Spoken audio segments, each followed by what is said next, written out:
Hoo boy, spirits. Not gonna lie, I find spirits really fun to play with, but they really suck. I'm actually pretty sure these guys were never meant to be an archetype, but I guess the design team had to put pack filler somewhere. Spirits are gimmicky since they can go across all 5 colors, but they give up synergy and raw power for a wide range of effects.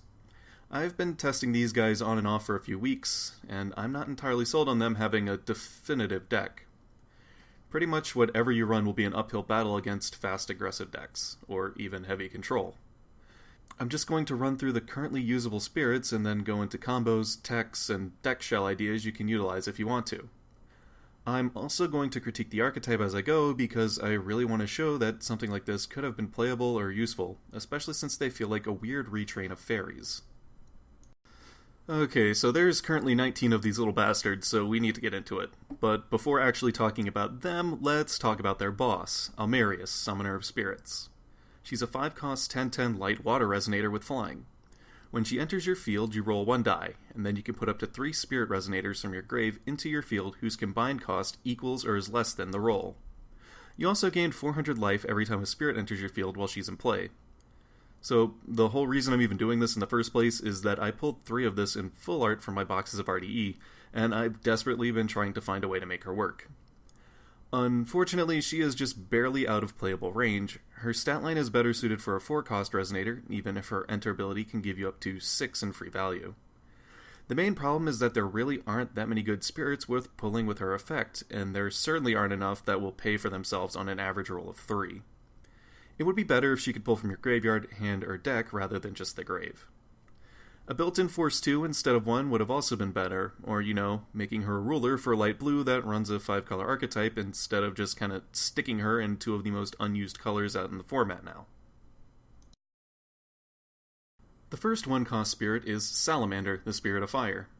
He's a 3/1 fire resonator that can banish itself to deal its current attack as damage to another J resonator on the field. As you can see, we're already off to a bit of a roaring start here. 3/1 is pretty awful in terms of stats, and it stops him from actually attacking anything. His effect is kinda cool, but he needs a way to pump himself so he can make actual use of it. If he could spend 1 fire to increase his attack by 200, that would make him somewhat decent without breaking him. Also, give this poor boy swiftness or something. He deserves better. The next and last 1-cost spirit resonator is Sylph, the Spirit of Wind. She is a wind resonator with 2/2 for stats, and she gains a 1/1 counter whenever another spirit enters the field. I mean, she works better with our boss than Salamander does, but that's not really saying much. At most, she can gain 2 1/1 counters when pulled in with Almerius, but a 4/4 with no other skills really isn't much of a threat on turn 5. It would be nice if she counted herself, then she'd at least be a 3/3/1 cost. I also think she could have benefited from having flying or some other kind of simple skill attached to her. The first 2-cost spirit we'll look at is Spirit of Light. She's a 6/6 light resonator that puts a 1/1 counter on another J resonator when she enters the field. So Spirit of Light's kinda okay. 6/6 is the stat average for most 2-cost cards, and her effect at least synergizes with Sylph. She'd honestly be a decent card for spirits if any of them had swiftness to capitalize off of her meager boost. But, why be good when you can be awful? Our next 2-cost is Manservant to the Water God.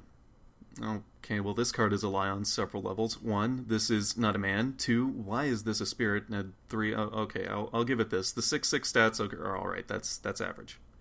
Manservant has the continuous effect to be treated like a water stone, so he triggers resonance abilities for water stones. This card was actually designed to work with Ea, a water myth that makes use of water stones to gain draws and make himself unblockable. It's actually pretty decent synergy, but it doesn't do much for our archetype unless we also run Ea, who surprisingly makes for a better boss monster than Almerius. The actual Spirit of Water is Undine. She's a 4/4 2-cost who can bounce a resonator with a cost less than or equal to the amount of water stones you control. I actually really like this card, but prefer her in like a Valentino 1.0 Wanderer deck.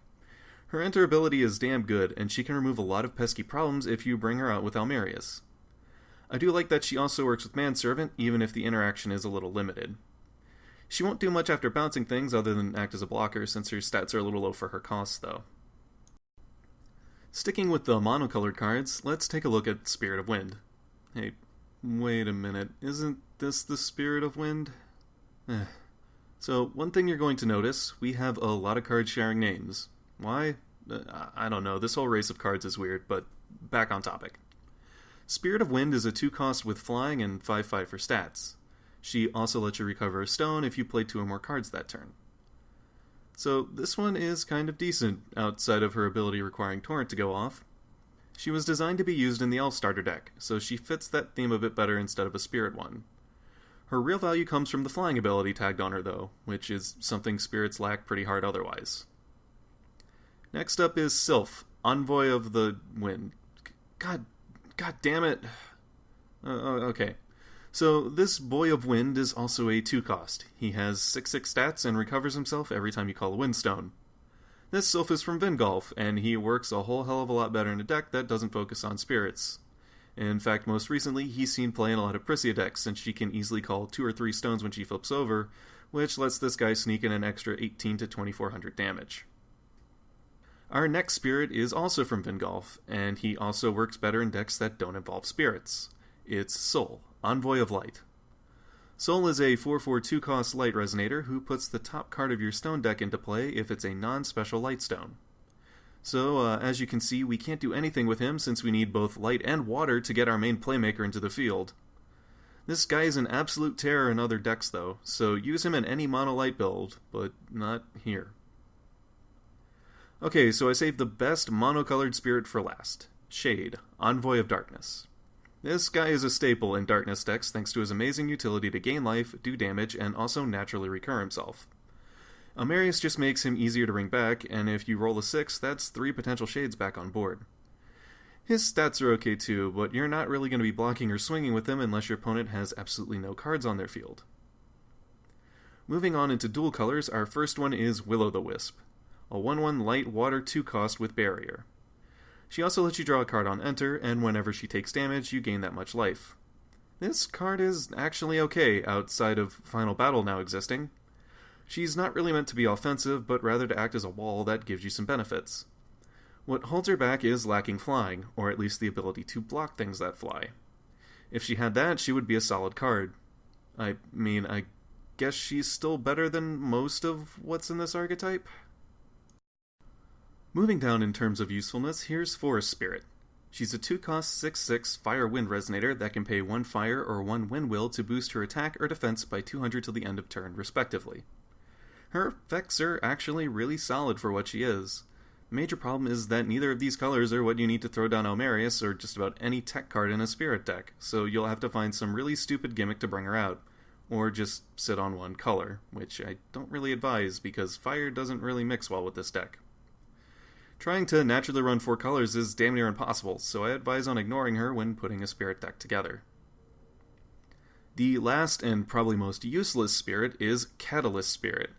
She's a 2-cost fire-water resonator that can banish herself to put 2 mana counters on a J-Ruler. This literally does nothing. Not even in a mana counter deck would you consider running her over other options. Literally any other 2-cost would be a better choice than her. Although it does make me wish some of Sol's other dual-type resonators were labeled as spirits. Alright, jumping into the 3-cost resonators. First up is Spirit of Fire. She's an 8/8 fire resonator that boosts the damage of all your fire chants by 200. She's alright. In a burn-centric deck, she makes a cheeky 2 of if you have the room for her for some reason, and you can definitely commit to white, red, blue spirits if you wanted, but you won't see her in much else.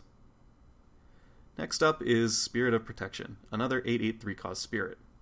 She recovers herself whenever she blocks, and also gains a 200-point boost to her attack and defense until the end of that turn. This is another wall card, and she definitely could have made decent use of flying or the ability to block flyers. Assuming she's doing her job, she's actually a 10/10, which is really good for a 3-cost investment. Unfortunately, she's a little slow, so I don't know if you want to rely on her too much. That and also lacking flying. The last 3-cost spirit is more of a hand trap card than a resonator. Spirit of Sacred Rain is a 7/7 light water resonator with a 3-cost inheritance ability that protects all your other spirits from destruction till the end of the turn. This combos pretty well with Will-o'-the-Wisp and Spirit of Protection since it allows the former to potentially gain you a lot of life, and the other to become a big aggression deterrent. I kinda wish she was 2-cost though. 3 for this ability and just about any other archetype would be fair, but here it's not going to be doing much. It's not exactly like spirits are going to be able to capitalize on surviving a full turn. Okay, so you know how I said Catalyst Spirit was the most useless? Well, I lied. I'm sorry. Spirit of Ice is actually the most useless. In fact, this card is so awful I forgot it existed until I went back and edited this list and found out I was one spirit short. I'm not even going to waste my time on this one. It's literally just a worse version of Undyne with higher cost and below average stats. Alright, now we're in the last stretch, just 3 more to go, and this video is probably only half over. First up is Gnome, the Spirit of Earth. He's a 4-cost light water with 7/10 stats, and resonance with light and water stones that let him either bounce or destroy a rested resonator. His effect is alright. It's decent with other spirits, if anything. Destruction on rested targets works well with other cards that can set him up, and bouncing your own spirits will let him make use of their enter abilities over and over again. He's an okay 1 or 2, but seeing him in hand really hurts. Our next 4-cost is Salamander, Envoy of Fire. He's a fire resonator with a 6/6 stat line, and when he enters the field, he does 600 to your opponent and another 600 to a resonator they control. This guy is just almost good. Make him an 8/8, give him swiftness, lower the damage to 400, but let it trigger on enter and on attack, and there, problem solved. A good 4-cost spirit and a clutch spice card that you can put into other fire decks. Okay, the last spirit is Nymph, Envoy of Water. She's a 4-cost 7/12 with flying. And that's it. Looking at her, you'd probably think she's bad. And you'd be right. But in spirits, we don't have any other flyers outside of Almerius, unless we count Spirit of Wind. Her only value is getting over non-flying things. You can and should only run her as a one-of. Oh, I almost forgot these guys have an edition card, Kingdom of the Spirits. It's a 2-cost light water edition that requires you to rest it and discard a spirit to either draw a card or gain 600 life. The draw effect is the superior choice here since it stops you from going negative. This helps you set up your graveyard, but I wish it also had this simple 2/2 for spirits attached to it so it could offer some field presence. I'd run it at 2 at most. There are other cards you can use to get your graveyard going outside of this that are actually much better. Okay, now on to our engines and support choices. There are actually quite a few rulers you can mix in with spirits, mostly because they are not really based around a ruler, so their engine will work in whatever you can throw them in. But I really like Charlotte and Lumia. Charlotte lets you discard spirits from your hand to control a game and can set up potential kills for Gnome on her ruler side. Her J-ruler side is also really good since it refills your hand and also provides you with more life gain. Spirits are a pretty slow archetype, so having Charlotte helps you control a match till you can actually get your plays off. Lumia is a much more aggressive ruler. She lets you flicker certain spirits, and late game can even flicker Almerius to call back more of your resonators. The problem is that fire doesn't make for the best splashable type when most of your lineup is going to be light or water. I actually found that wind or darkness are the better colors to splash into spirits. Darkness has a lot of control cards for keeping your opponent's hand and field in check, and it also lets you hardcast Shade from your hand, who is arguably one of your best spirits. Wind is just a strong choice in general, since it has a lot of nice utility cards you can add on top of the myriad of cancel spells you can use to keep your opponent's plays in check. Wind has access to some of the only cards that can reliably put things in your grave from either your hand or deck, which is kind of our whole gimmick. There's not that many tech cards I found too useful, but Glorious Castletown is pretty cool. If there was a spirit with swiftness, this would be a great card, since you could pull a bunch of things with Almerius, gain a bunch of life with her, and then boost the ever-living hell out of something with Castletown, since you will be able to give 4/4 to something every time you gain life. One of the few other good splashable cards is the Curse of the Frozen Casket Pandora, since she will double all of your force rolls. This means now that your Almerius will be averaging a 6 on all of her rolls when she enters instead of a 3, and you can do a whole hell of a lot more with 6 in this archetype than you can with only half of that. The Alabaster Dragon Princess Rescue is one of the most important cards in the deck. This single card allows you to not only get Almerius a full turn earlier, but also run fewer copies of her. The 6 Sage of Light is pretty cloggy at 4 despite being our boss. I'd say I wouldn't want to run her at more than 2 copies. Rescue is a force card with 2 effects. One lets you gain life equal to your roll times 100, and the other lets you search out a resonator with cost less than or equal to your roll and put it into the field. This is another situation where CFC Pandora comes in handy, since a Force 2 will yield an average of 6 when all you need for her is a 5. The life gain effect isn't too bad either, and it's also pretty easy to have resonators of both water and light out on the field with this deck, so you can easily get both effects. I've come up with 3 different spirit decks that I enjoyed while testing and figuring out what kind of works here. All of them use Charlotte, since her ability to discard things is really clutch to having our mid-game combo ready. The first 2 are just variations of the same deck, which is just kind of a pure spirit build, but one uses Win for quick discards and counters, and the other uses Discard to play Shade and other control cards. The last deck focuses on using Ia as a secondary boss, since he synergizes well with Manservant. The downside is that to make room for Ia, you have to give up on either Almerius or Gnome, both of which put in a lot of work. If anything, working with Ia just makes me want to try and put together a new myth list with either Kaguya or Lumia. So, how could spirits actually become a viable archetype? I've already stated a bunch of things in the video for individual cards, but that won't fix all the issues spirits have. For starters, they need a reliable and quick way to send themselves to the grave. I mentioned earlier that Almerius should have been a ruler, and it would be pretty simple to give her the effect of the spirit field and give it a cost and a once per turn clause. You could also make it so that she does something similar on a J-ruler side if that was possible.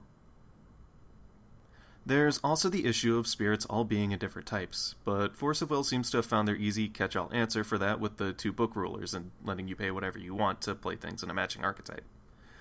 I don't know if I like that kind of setup for spirits, though. It would be more interesting to see them get the fairy treatment, where they have a special stone that lets you fix will, but only for spirits. Despite their very obvious flaws, I think you can run a pretty fun casual or rogue deck with spirits, and they certainly have shown their ability to be splashable cards in more relevant decks.